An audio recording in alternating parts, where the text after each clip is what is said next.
So hello everyone, आज इस video में हम लोग डिस्कशन करेंगे आईटीसी के बिजनेस मॉडल के बारे में। आईटीसी किस तरीके से वर्क करता है और उसने किस तरीके से ओवर द बिजनेस बिल्ड किया है and how it has transformed into a multi million dollar industry, और इसने किस तरीके से सेक्टर को डाइवर्सिफाई किया है। तो starting with macro economic context, तो अगर आप मैक्रो इकोनॉमिक आईटीसी के बिजनेस मॉडल को, तो व्हाट इज दिस सिगरेट की ये कंपनी थी, बट इसने किस तरीके से एफएमसीजी इंडस्ट्री में ये किस तरीके से आई, प्लस इसने जो अपना होटल का बिजनेस किस तरीके से शुरू किया, इन सब चीज़ों के बारे में इस वीडियो में डिस्कशन करेंगे। तो अगर आप चैनल पर नए हो तो इसको सब्सक्राइब कर लेना। ये एक पूरा एजुकेशनल प्लेटफॉर्म है जिसमें हम लोग राइट फ्रॉम कॉलेज स्टूडेंट्स से किस तरीके से इनको पढ़ना चाहिए, बिजनेस एनालिसिस, कंपनी की किस तरह से एनालिसिस करेंगे, इससे आप बहुत ज़्यादा चीज़ें सीखोगे। And who am I am certified SEBI certified adviser, financial adviser, जो कि आपको हेल्प कर सकते हैं in managing your finances. So starting with the first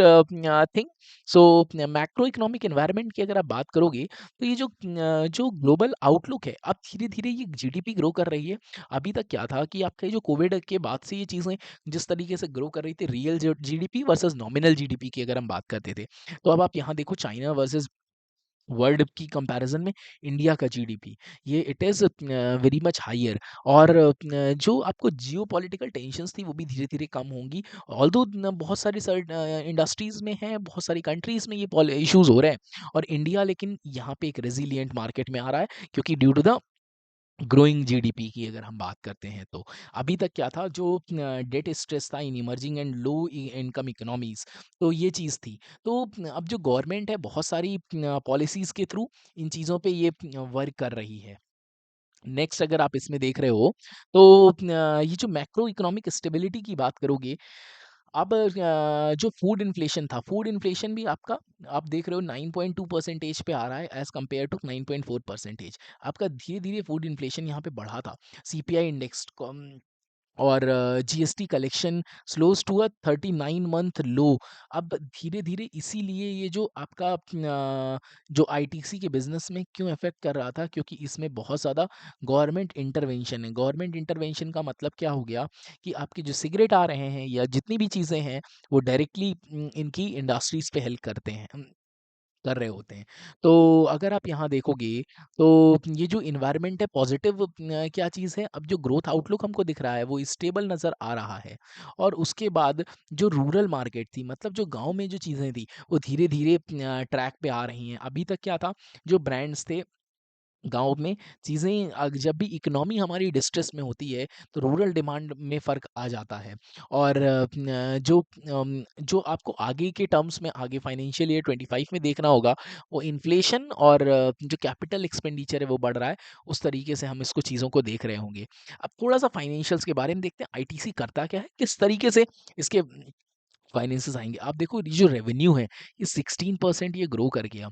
EBITDA means EBITDA जो अर्निंग बिफोर प्रॉफिट टैक्सेस है, तो ये 5% ग्रो कर गया। ऑल्दो दिस अगर हम लोग इसमें एक्सपेक्ट कर रहे हैं, डबल डिजिट की बात करते हैं, ये डबल डिजिट ग्रो करेगा। और ये एक ऐसी कंपनी है जो कि ऑलरेडी डाइवर्सिफाइड है, जो होटल्स में भी है, आपका एफएमसीजी जो आप देखते हो, जो आईटीसी के बहुत सारे प्रोडक्ट्स आते हैं, आप जो खाते हो, और जो सिगरेट्स आती हैं वो सब हैं, उन सब चीज़ों के बारे में भी अभी हम लोग देख रहे होंगे। तो अगर आप देखोगे resilient performance amidst challenging operating environment, जो ग्रॉस इतनी सारी प्रॉब्लम्स के बाद भी इसका जो ग्रॉस रेवेन्यू है, ये 16% ईयर ऑन ईयर बढ़ गया है। और this is due to agri business, it is a diversified company in itself. तो एग्री बिजनेस और होटल बिजनेस की वजह से इनका जो ग्रॉस रेवेन्यू आप देखने को मिल रहा होता है, दिस इज इंक्रीज बाय 16%, और एबिटा भी इस तरीके से ऊपर है। एफएमसीजी अदर सेगमेंट्स में आप बात करोगे तो उसमें बहुत ज़्यादा ग्रोथ नहीं है, but it is on a higher side, 5.4% year on year आपको देखने को मिल रहा होगा। तो this is the thing that we need to. और if you talk about the next segment, जो सिगरेट की बात कर रहे हैं, तो उसमें भी आपको रेवेन्यू 7.3% देखने को मिल रहा है। और होटल का जो है बहुत ज़्यादा हाई परफॉर्मेंस, स्ट्रॉन्ग परफॉर्मेंस रही है, इसमें आपको 12% का ग्रोथ देखने को मिल रहा है। और अभी एक जो इम्पोर्टेंट अपडेट है, ये डी मर्जर हो रहा है, डी मर्जर ये हो भी गया है। इन यस्टरडेज न्यूज़ डीमर्जर की जो है बात कर रही है, होटल बिजनेस को अलग से लिस्ट करेगा ITC in this agri business. आप देख रहे हो led by leaf tobacco and other agri products. तो उसका 27.5% ईयर जो एग्रीकल्चर का इनका बिजनेस है अपने आप में। तो एग्री पोर्टफोलियो क्या है, कॉफ़ी, फ्रूट्स, वेजिटेबल्स, स्पाइसेस, इन्होंने अच्छा किया है। और दूसरा इसका पेपर का भी, पेपर में भी है, तो ऑलरेडी ये डाइवर्सिफाइड है। अगर आप बात करते हो डाइवर्सिफिकेशन का, तो इनके पास सेक्टर डाइवर्सिफिकेशन की भी चीज़ है। तो this is a very stable company so far this aspect is concerned. Segmental revenue आप देख रहे हो 2.1% ईयर ऑन ईयर की आप बात करते हैं।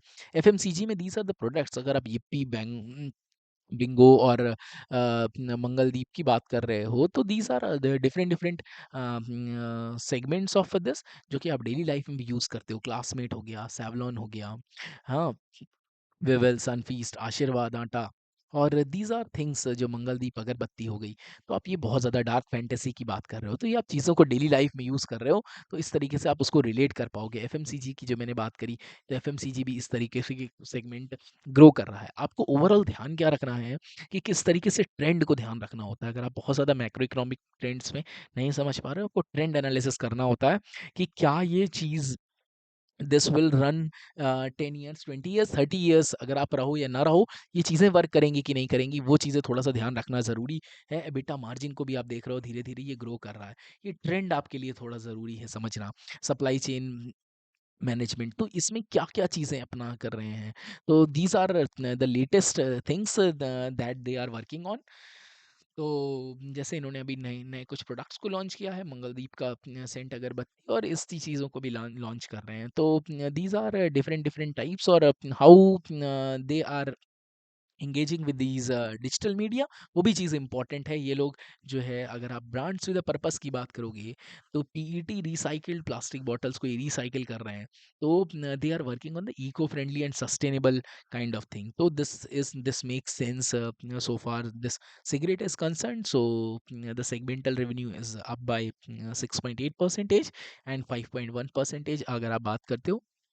और इसमें क्या चीज़, इसमें क्या होता है, stability in taxes backed by diligent actions by the enforcement agencies, volume recovery. देखो, आपको दो चीज़ इंपॉर्टेंट है यहाँ पे समझना क्या होता है, गवर्नमेंट कितना टैक्स लगा रही है और कितने वॉल्यूम में ये लोग सेल कर पा रहे हैं। ये दोनों चीज़ अगर आती हैं, चीज़ों में सही आते हैं, तो आपको इसमें इस सेक्टर में ग्रोथ करने को मिल जाएगी। तो ये एक चीज़ है। कौन-कौन से आते हैं सिगरेट, गोल्ड फ्लेक आप देखते हो, ये चीज़ें इन्हीं की आ रही होती हैं। होटल बिज़नेस की जो मैंने बात करी थी, जो आप देखते हो बड़े-बड़े होटल्स आईटीसी कंपनी के, उनका सेगमेंटल रेवेन्यू बहुत ज़्यादा बढ़ता हुआ नज़र आ रहा है। तो आई थिंक आप थोड़ा समझ पा रहे होगे। एग्री बिज़नेस की जो बात करोगे, एग्री बिज़नेस में इन्होंने सबसे ज़्यादा ग्रोथ की है। Agri business is one of the best businesses so far, और इन्होंने लीफ टोबैको और वैल्यू एडेड एग्री प्रोडक्ट्स से इन चीज़ों को किया है। पेपर बोट्स की बात करोगे, इसमें थोड़ा-सा ये डाउन रहा है। क्यों डाउन रहा है? इसकी क्या चीज़ थी, जो वुड का कॉस्ट था वो बढ़ गया था। मतलब रॉ मटेरियल का जब ये कॉस्ट बढ़ जाएगा, तो पेपर एंड पैकेजिंग में रॉ मटेरियल और वुड का बहुत ज़्यादा चीज़ रहती है, और उतना ज़्यादा डिमांड भी नहीं रहा इन चीज़ों का। But this is the short term fluctuation, और वो धीरे-धीरे ये चीज़ें ये सही हो जाएँगी। अगर आप फाइनेंशियल्स की बात करोगे, तो financials are good so far, these aspects are, all things are in positive. Profit after tax बहुत ज़्यादा नहीं, but this is on a higher single digit if you these are segmental revenues, अगर आप इसमें बात कर रहे हो तो। और नेक्स्ट ये सस्टेनेबिलिटी में भी बहुत ज़्यादा वर्क कर रहे होते हैं। तो सस्टेनेबिलिटी ये गवर्नमेंट का टारगेट है, सस्टेनेबिलिटी 2030 थी, 30 तक इन्होंने इसको सेट करके रखा है कि कहाँ तक ये इनको पहुँचना है, कि कौन-कौन सी, ये देख रहे हो आप, सस्टेनेबिलिटी इसमें पढ़ सकते हो कि कहाँ-कहाँ पे ये रिसाइक्लिंग में और प्लास्टिक वेस्ट रिसाइक्लिंग और एनर्जी रिन्यूएबल सेक्टर्स में ये लोग बहुत ज़्यादा अच्छे से ये हेल्प कर रहे हैं। तो this is all about these aspect. I hope आप चीज़ को, ये वीडियो पसंद आया होगा। इस तरीके से we will read and do analysis of all these companies. In case you need any guidance, so you can directly reach out to us, और आप इसी तरीके से पढ़ते रहिए। और अगर चैनल पर यहाँ तक वीडियो देखा है, तो इस चैनल को सब्सक्राइब कर लेना, और मिलते हैं नेक्स्ट वीडियो में। Till then keep learning. Thank you.